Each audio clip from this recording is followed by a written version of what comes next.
தினமணி.com செய்திகள் சில வரிகளில். குறைந்தபட்ச ஆதார விலை உள்ளிட்ட பல்வேறு கோரிக்கைகளை வலியுறுத்தி தில்லி நோக்கி பேரணியாக செல்ல முயன்ற விவசாயிகள் தங்கள் முடிவை திரும்ப பெற்றனர். பஞ்சாப், ஹரியானா மாநில எல்லைப் பகுதியிலிருந்து தில்லி நோக்கி பேரணியாக செல்ல முயன்ற விவசாயிகள் மீது கண்ணீர் புகை குண்டு வீசப்பட்டதாலும் விவசாயிகளுக்கு காயம் ஏற்பட்டதாலும் பேரணி திரும்ப பெறப்பட்டுள்ளதாக அறிவிக்கப்பட்டுள்ளது.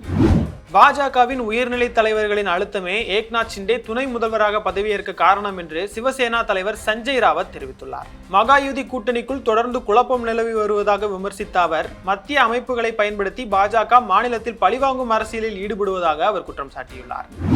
அதானி லஞ்ச விவகாரத்திற்கு எதிராக ராகுல் காந்தி, பிரியங்கா காந்தி உள்ளிட்ட எதிர்க்கட்சி எம்பிக்கள் இன்று நாடாளுமன்றத்தில் பேரணியில் ஈடுபட்டனர். அதானியை கைது செய்யவும் நாடாளுமன்ற கூட்டுக்குழு அமைத்து விசாரணை மேற்கொள்ளவும் எதிர்க்கட்சிகள் மத்திய அரசை வலியுறுத்தி தொடர் போராட்டத்தில் ஈடுபட்டு வருகின்றனர். நாடாளுமன்றத்தில் காங்கிரஸ் எம்பி இருக்கையில் கட்டுக்கட்டாக பணம் பறிமுதல் செய்யப்பட்டுள்ளதாக மாநிலங்களவைத் தலைவர் ஜெகதீப் தன்கர் கூறியது சர்ச்சையை ஏற்படுத்தியுள்ளது. வழக்கமான சோதனைகளின் போது அபிஷேக் மனு சிங்விற்கு ஒதுக்கப்பட்ட இருக்கை எண் 222 அதிக அளவிலான பணத்தை பாதுகாப்பு அதிகாரிகள் கைப்பற்றிய நிலையில் அது குறித்து விசாரிக்க உத்தரவிட்டுள்ளதாக அவர் கூறியுள்ளார்.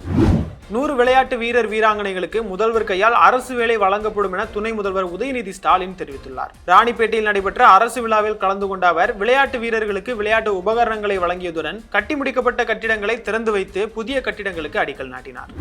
தென்மேற்கு வங்கக்கடலின் மத்திய பகுதிகளில் மீண்டும் நாளை புதிதாக குறைந்த காற்றழுத்த தாழ்வு பகுதி உருவாக வாய்ப்புள்ளதாக வானிலை ஆய்வு மையம் தெரிவித்துள்ளது. இதைத் தொடர்ந்து தமிழ்நாட்டில் டிசம்பர் 11, 12 தேதிகளில் கனமழைக்கு வாய்ப்புள்ளதாகவும் தெரிவிக்கப்பட்டுள்ளது.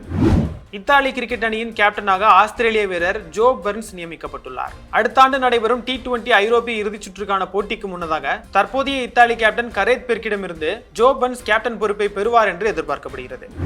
நடிகர் சசிகுமார் நடிப்பில் உருவாகி வரும் அடுத்த திரைப்படத்தின் டைட்டில் டீசரை இயக்குனர் லோகேஷ் கனகராஜ் இன்று வெளியிட்டுள்ளார். அறிமுக இயக்குனர் அபிஷன் ஜீவந்த் இயக்கத்தில் உருவாகி வரும் இந்த திரைப்படத்திற்கு ஷான் ரோல்டன் இசையமைத்துள்ளார்.